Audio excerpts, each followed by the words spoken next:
evening, Toastmasters. Tonight I give my third icebreaker speech. Earlier this week, I've been recounting and reliving my past two. My first icebreaker speech was 5 years ago in Oakland, California. I recounted my upbringing in my hometown, Santa Fe, New Mexico, how I went to college and then grad school afterward, studying biomedical sciences, and then how that led me to my postdoctoral appointment. And after my speech, one of the club members in our club said, "Boy, that was a lot of school. That was a bit of a dry speech." I thought, well, she's got a point. It was a lot of school. But it really was true. At the time, my life was all school.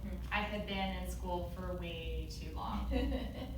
It wasn't until 30 that I got my first real job working in medical communications as a writer, the job that I'm still doing today. But hey, I'm not as bad as my husband, at least. He was in school on and off until he was about 36, 37. But isn't that one of the things I love about him, his lifelong zest for education, right? So I was an academic, but this didn't mean that I was just isolated, working as a scientist and in my own world, did it? I hope not. I'm an analytical person, so I really do constantly want to learn something new and focus on growth and self-improvement, and that was part of what brought me to Toastmasters. Icebreaker number 2. About 4 months ago in Chico, in my other Toastmasters club. That speech was all about what brought me to Toastmasters. Initially, really just to have more confidence in giving speeches, presenting my data as a scientist.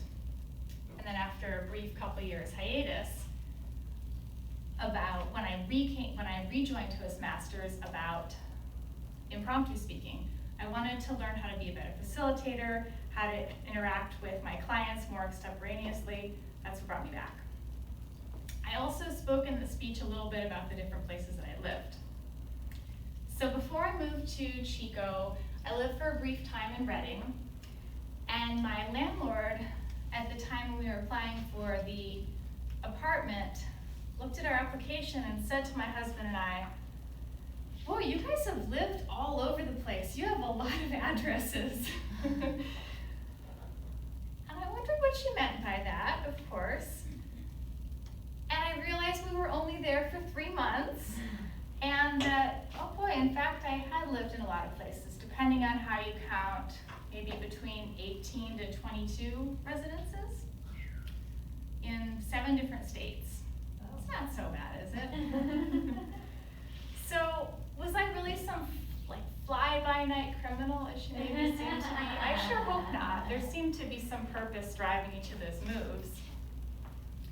And the nice thing about moving and living in a lot of different places is you get to passively absorb their culture. You know, pick up new hobbies where you go. When I lived in Colorado, I learned to be a snowboarder. Since moving to California, I've enjoyed gardening due to the long gardening season here. And of course the people. I love meeting people, and I've developed a great network of people living all over. So speech number 3, here and now.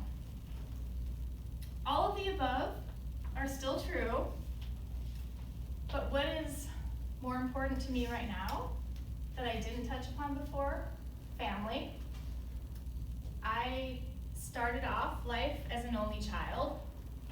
My parents split up when I was maybe 10 and remarried, and I gained a stepsister around 15. So between her and my husband, I've somehow gone from an only child to having about 12 or 13 siblings between step and in-law. So pretty good improvement there, I would say. And it's awesome. I love having siblings late in life.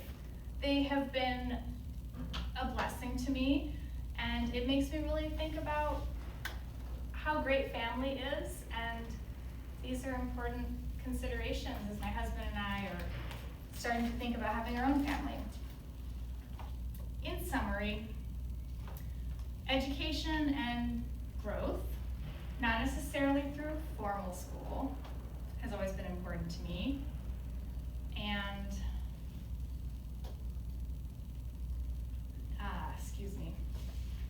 exploration and willingness to go somewhere new and try something different out has been important to me, although I don't know if it lasts forever. I don't know if I can continue my rate of numerous houses for good.